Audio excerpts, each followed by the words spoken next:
contradiction, a sacred monster with angel eyes, finally showing both of your faces at once.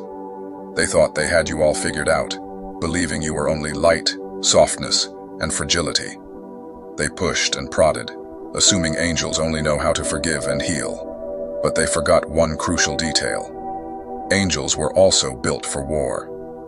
You are not just any angel. You are the kind that guards gates, the kind that carries swords, the kind that delivers justice without a second thought. They wanted your kindness, but only on their terms. They wanted your light, but only when it was dim to their comfort level. They wanted your love, but only when it didn't threaten their darkness. So, they tested you, didn't they? They kept taking, kept pushing, and kept assuming your gentleness was a weakness, your patience was stupidity, and your love was an endless resource. But then, a beautiful and terrifying thing happened.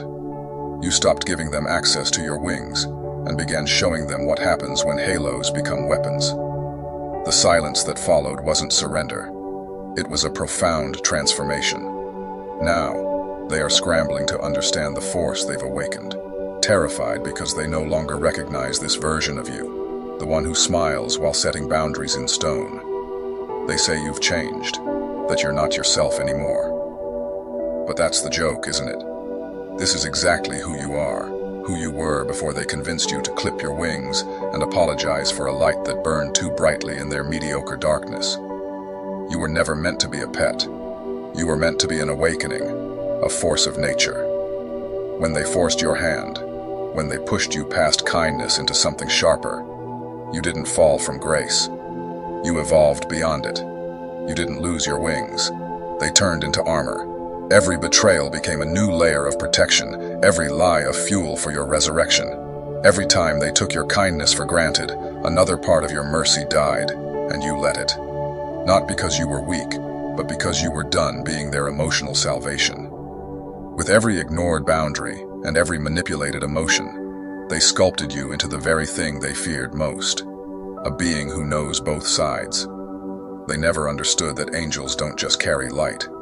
They understand darkness intimately because they have fought it, faced it, and transformed it.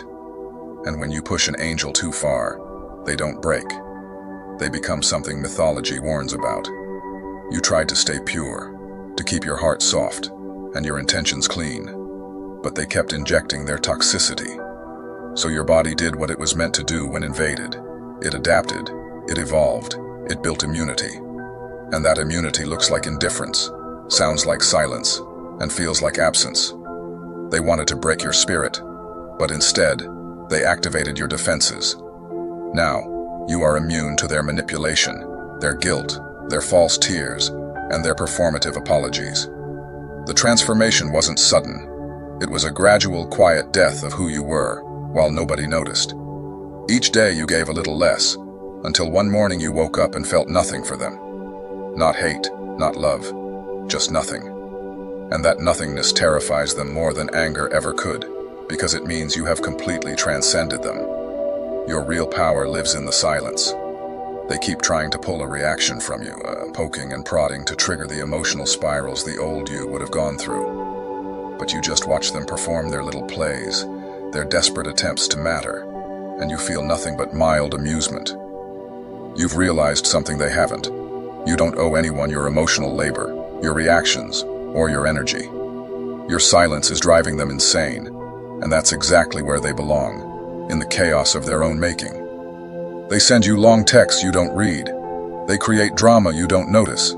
They spread rumors, but you don't defend yourself because their opinion doesn't matter anymore. Your silence isn't weakness.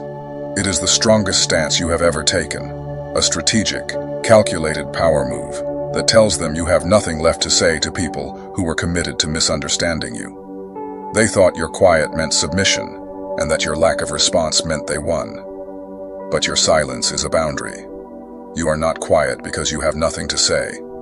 You are quiet because they have lost the privilege of hearing your voice. They have lost access to your thoughts, your feelings, your energy, and your truth. They will never know what you're thinking